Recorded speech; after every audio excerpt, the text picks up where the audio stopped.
There's a reason certain people make you uncomfortable without saying a word. Their mind intimidates you before their mouth opens. You feel mentally outmatched, cognitively outpaced, intellectually outmaneuvered. This isn't about IQ education. It's about mental authority, the unmistakable power of someone who owns their thinking rather than renting popular opinions. Most people are walking around with downloaded thoughts, pre-packaged perspectives, and second-hand convictions. They believe they're thinking when they're merely remembering what they've been told to think. Their certainties aren't conclusions they've reached. They're positions they've inherited. Their convictions aren't personal discoveries. They're social accommodations. In a world of mental followers, the independent thinker appears almost threatening, and that's precisely the kind of mind you need to build. You were born with something that kings cannot buy. Presidents cannot legislate it. Dictators cannot control it. The wealthy cannot purchase it. What am I talking about? Your mind. The most powerful asset you possess is not in your bank account. It's between your ears. Every person sitting here has a mind so powerful it can transform nations. But most people never tap into this power. They live trapped in mental prisons they built themselves. Today, we're going to talk about how to build a mind so strong it actually scares people. When I was a young boy growing up, there was a man in our neighborhood who everyone avoided. Not because he was physically intimidating. He was actually quite small in stature. Not because he was wealthy, he lived modestly. People avoided him because his mind was so strong. His vision so clear. His purpose so defined that he made others uncomfortable. He knew exactly who he was and where he was going. That kind of certainty terrifies the average person. You see, a strong mind doesn't ask for permission to be great. A strong mind doesn't need constant validation. A strong mind stands firm when everything around it is crumbling. That's the kind of mind I want you to build. Let me tell you something. Your mind is the source of all your behavior. Your actions don't determine your thinking. Your thinking determines your actions. Change your mind, and you change your life. It's that simple and that profound. Most people struggle their entire lives because they never understand this principle. They try to change their circumstances without first changing their minds. They attempt to alter results without addressing the source. That's like trying to purify water by cleaning it after it comes out of the pipe, instead of cleaning the source. Your circumstances today are a direct result of the thoughts you've been thinking for years. The good news is that if you don't like your circumstances, you can change your thoughts. And when you change your thoughts, you change everything. I once met a woman who had been trapped in poverty her entire life. Her family had been poor for generations. Poverty wasn't just her condition, it was her mindset. When I spoke with her, I asked her a simple question. What do you think about wealth? Her answer revealed everything. She said, wealth is for other people, not for people like me. I looked at her and said, your poverty isn't in your pocket. It's in your mind. 6 years later, that same woman owns 3 successful businesses. What changed? Not the economy, not her education, not her connections. What changed was her mind. She built a mind so strong that poverty could no longer hold her captive. When you build a strong mind, you become dangerous to mediocrity. You become a threat to complacency. You disrupt the status quo just by walking into a room. People who are comfortable with average will be uncomfortable around you. Your very presence will challenge their excuses. Let me tell you another story. There was a young man I mentored years ago. He came from a background where no one had ever graduated from high school. His family told him college was a waste of time. His friends laughed when he talked about his dreams. But this young man made a decision. He decided to build his mind every day. He read books every week. He found someone successful to learn from. Every month, he evaluated his thinking to identify limiting beliefs. His family called him arrogant. His friends stopped inviting him places. People in his neighborhood spread rumors about him. Why? Because a strong mind scares people who are committed to weakness. Today, that young man has a doctoral degree. He runs organizations that employ people from his old neighborhood. He travels the world speaking to leaders. Did his mind change his life? No, his mind created a new life entirely. You see, the mind is like a muscle. It responds to resistance. It grows when challenged. It strengthens when forced to solve problems. Most people avoid mental resistance at all costs. They run from challenges. They hide from problems. Then they wonder why their minds remain weak. Building a strong mind requires intentional exposure to ideas that challenge you. It demands that you question your assumptions. It necessitates the painful process of admitting when you're wrong. Weak minds defend their limitations. Strong minds surrender their limitations. I want you to understand something fundamental. Your potential is not determined by your past. Your potential is determined by the capacity of your mind to conceive a different future. The stronger your mind, then the greater your potential. When I speak of a strong mind, I'm not talking about stubbornness. Stubbornness is often a sign of mental weakness, not strength. A truly strong mind is flexible, adaptable, and open to new information. It's strong because it's secure enough to change when necessary. A strong mind is built on principles, not opinions. Opinions change with the wind. Principles stand firm through storms. When you build your mind on principles, you become unmovable on matters of value and unshakable in times of challenge. One principle I built my mind upon is this: I am responsible for my life, not the government, not my parents, not my circumstances, me. When you take complete responsibility for your life, you take back your power from everyone and everything else. Another principle: problems are not obstacles to success, they are opportunities for growth. When you embrace this principle, you stop running from problems and start running toward them. You understand that each problem solved strengthens your mental capacity. Here's another: my value is inherent, not earned. I don't need to perform to be worthy. I am already worthy. When this principle takes root in your mind, rejection loses its sting. Criticism becomes information and not condemnation. Failure becomes feedback, not finality. These principles and others like them form the foundation of a mind so strong it scares people. A mind that refuses to be defined by circumstances. A mind that creates rather than complains. A mind that leads rather than follows. Building this kind of mind takes time. There are no shortcuts. Just as you cannot build physical strength without consistent exercise, you cannot build mental strength without consistent mental work. What does this mental work look like? It begins with what you feed your mind. Just as your body is built from the food you eat, your mind is built from the information you consume. Most people feed their minds mental junk food all day long: gossip, negativity, triviality.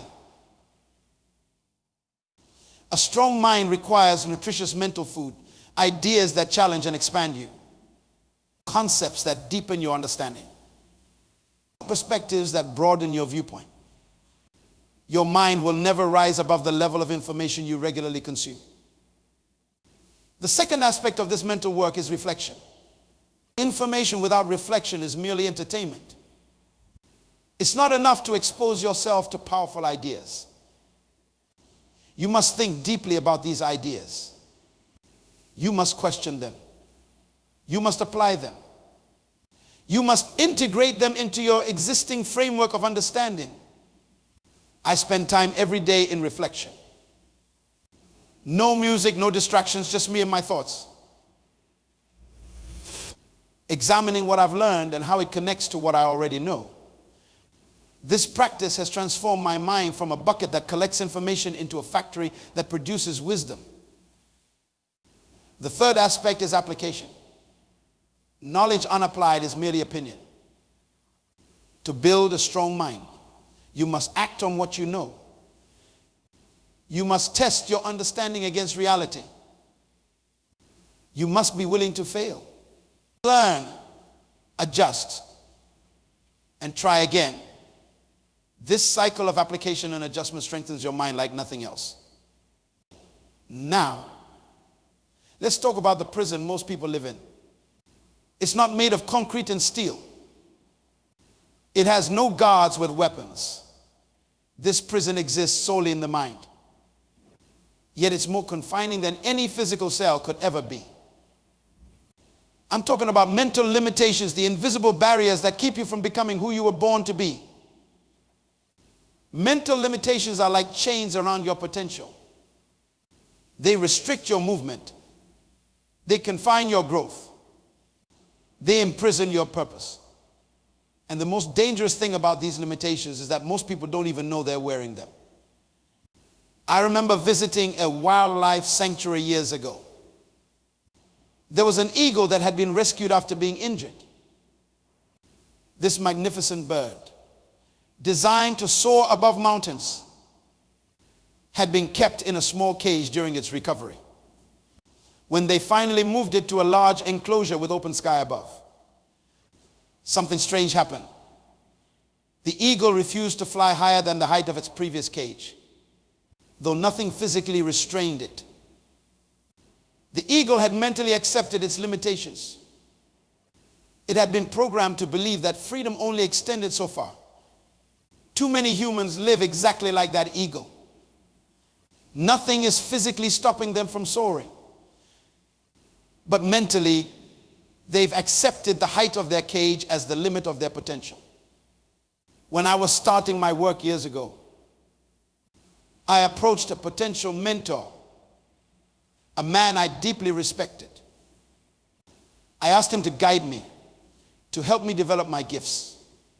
Do you know what he told me? He said, "Son, people like us don't do things like that. Know your place." He wasn't being cruel.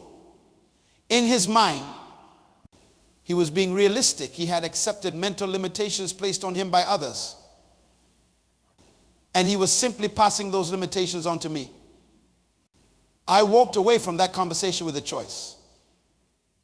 I could accept his limitations as my own, or I could break free from them. I decided that day that no one's limited thinking would define my potential. No one's small vision would constrain my purpose. Breaking mental limitations begins with recognizing them. You can't escape a prison you don't know you're in. So let me help you identify some common mental limitations that might be holding you back. The first limitation is what I call inherited thinking. These are beliefs you've absorbed from your family, culture, and community without ever questioning them. Beliefs like people from our background don't start businesses. Higher education isn't for people like us. Financial success always requires dishonesty. You can't be successful and maintain your values. These inherited beliefs weren't installed in your mind to harm you. Often, they were passed down by people who genuinely loved you and wanted to protect you from disappointment. But love doesn't make them true, and good intentions don't make them helpful. I worked with a brilliant young woman who had incredible artistic talent. Her paintings moved people to tears. But she refused to pursue art professionally because her family had taught her that art wasn't a real career. For years. She worked at a job she hated because she accepted someone else's limited thinking about her future. One day, I asked her a simple question: who told you that you couldn't make a living from your art? And what qualifies them to make that judgment? That question cracked open her mental prison. Today, her work hangs in galleries around the world. She broke the limitation not by getting more talented. She was already talented. She broke it by questioning its validity. The second limitation is personal trauma. Painful experiences have a way of teaching us lessons we were never meant to learn. If you failed at something significant, you might have learned that you're not good enough. If someone betrayed your trust, you might have learned that people can't be trusted. If your heart was broken, you might have learned that vulnerability equals pain. These lessons aren't universal truths. They're protective mechanisms your mind created during moments of pain. And while they may have served you then, they're limiting you now. I know a man who experienced bankruptcy early in his career. The shame and struggle were so painful that his mind created a limitation. Financial risk leads to ruin. For nearly a decade. This mental limitation kept him playing small. He turned down opportunities. He avoided expansion. He rejected partnerships. All because his mind was protecting him from a pain it didn't want to experience again. His breakthrough came when he realized that his past failure wasn't a life sentence, it was a lesson. The lesson wasn't never take risks. The lesson was take smarter risks. Once he redefined the meaning of his experience, the limitation lost its power. The third limitation is fear disguised as wisdom. This is perhaps the most deceptive limitation because it masquerades as maturity. It uses phrases like be realistic and think practically to keep you from pursuing greatness. True wisdom acknowledges obstacles but finds ways through them. Fear disguised as wisdom sees obstacles and uses them as excuses to turn back. One says, this will be difficult, so I need a strategy. The other says, this will be difficult, so it's probably not meant to be. I mentored a young leader who wanted to transform his community through education. When he shared his vision with experienced people, they told him to scale back his plans. Be realistic, they said. Start smaller. Focus on helping just a few people. Their advice sounded wise, prudent, reasonable. But their wisdom was actually fear in disguise. They weren't teaching him prudence. They were teaching him to accommodate their comfort with mediocrity. He chose to reject their limitations. Today, his organization has educated thousands of students who were written off by traditional systems. The fourth limitation is success itself. Ironically, what you've achieved can prevent you from achieving what's next. When you become successful in one area, there's tremendous pressure to stay within that lane. People know you for certain accomplishments. They reward you for certain behaviors. They celebrate certain aspects of your identity. Stepping beyond your established success feels risky. What if you fail? What if people reject this new version of you? What if your new pursuit doesn't measure up to your previous achievements? I've seen countless individuals trapped by their success, afraid to express new gifts, explore new interests, or pursue new callings. They've allowed their previous achievements to define the boundaries of their potential. A successful attorney I worked with felt called to write children's books. For years, she kept this passion hidden.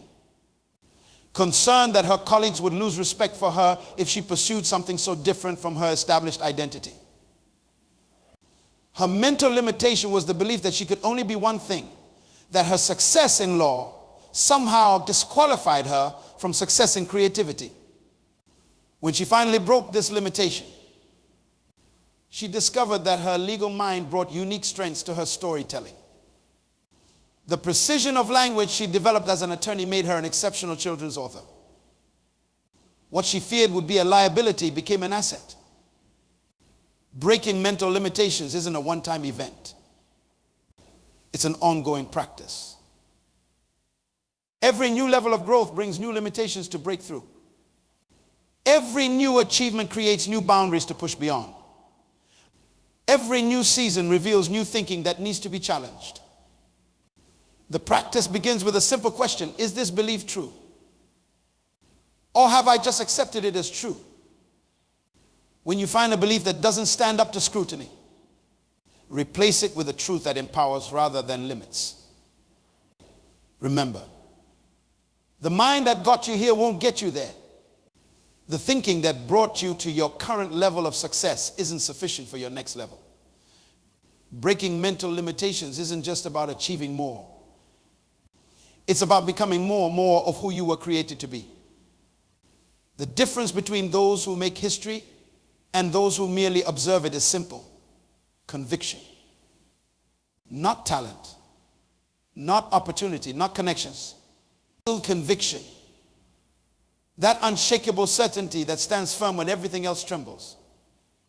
That internal compass that guides when external conditions confuse. A mind with conviction is a force of nature. I once spoke with a successful businessman who employed thousands of people. I asked him what quality he looked for when hiring leaders. Without hesitation, he said, I can train skills, I can provide resources. What I cannot manufacture is conviction. When I find someone with genuine conviction, I can build an empire around them. Conviction isn't stubbornness. Stubbornness refuses to change despite evidence. Conviction remains steadfast because of evidence, the evidence of your purpose. Your vision, your values. The strongest minds are built on unshakable conviction. Years ago, I met a young woman in a village who started a school under a tree. She had no building, no formal training, no government support. What she had was conviction, the absolute certainty that the children in her village deserved education. When I asked why she continued despite overwhelming obstacles, she looked at me with fire in her eyes and said, because if I stop, who will teach them? That woman now runs one of the most successful educational networks in her country. Her conviction attracted resources. Her conviction inspired others. Her conviction overcame obstacles that would have defeated someone with mere interest or casual commitment. How do you cultivate this kind of unshakable conviction? It begins with clarity. Conviction cannot exist in the fog of uncertainty. You must be crystal clear about what you believe, why you believe it, and what you're willing to sacrifice for it. Most people live with vague notions rather than clear convictions. They have preferences, not principles. They have wishes, not vision. They have desires, not purpose. Vague notions crumble under pressure. Only clear convictions stand strong. I spoke with a man who survived brutal political imprisonment. For years, he was tortured for his beliefs. I asked him how he endured without breaking. He told me, they could only break me if I was uncertain about what I stood for. My clarity was my strength. When you know exactly what you're willing to die for, nothing else can destroy you. Clarity comes from asking yourself hard questions and demanding honest answers. What do I truly believe about myself? What values will I never compromise? What purpose am I willing to suffer for? The answers to these questions form the foundation of unshakable conviction. The second element of conviction is personalization. It's not enough to believe something is true. You must believe it's true for you. Many people have knowledge they haven't personalized. They can recite principles they don't apply. They can quote wisdom they don't embody. True conviction occurs when truth moves from your head to your heart, when it becomes not just something you know, but something you are. When conviction becomes personalized, it transforms from information you process to identity you protect. I knew a man who could speak eloquently about integrity in business. He could quote every book on ethical leadership. But when faced with a situation that tested his integrity, he failed. Why? Because integrity was his opinion, not his conviction. He knew it was true, but he hadn't made it true for him. The third element of conviction is cost. You don't develop conviction for free. Every genuine conviction costs you something. It might cost you popularity when you stand against the crowd. It might cost you comfort when you choose purpose over pleasure. It might cost you relationships when others don't share your vision. Are you willing to pay the price for your convictions? Most aren't. They want conviction without cost. They want the strength of absolute certainty without the sacrifice it requires. But that transaction doesn't exist. The depth of your conviction will always be proportional to the price you've paid for it. I worked with a leader who was offered millions to compromise his values. The amount would have solved every financial challenge he faced when he declined without hesitation. His colleagues were shocked. How could you walk away from that? They asked. His response was profound. I've invested too much in who I am to sell it so cheaply. That's conviction, knowing that who you are is worth more than what you might gain by compromising. When you cultivate this level of conviction, your mind becomes unshakable. People sense it when they meet you. They feel the weight of your certainty. They recognize the power of your clarity. A mind with conviction doesn't seek permission to stand firm. It doesn't need constant validation to maintain its position. It doesn't waver when challenged or retreat when threatened. This is the kind of mind that transforms environments just by entering them. This is the kind of mind that scares those who live by consensus rather than conviction. Your thoughts will take you where your thinking allows. Most people never become thought leaders because they're too busy being thought followers. They repeat what others think. They believe what others believe. They accept what others accept.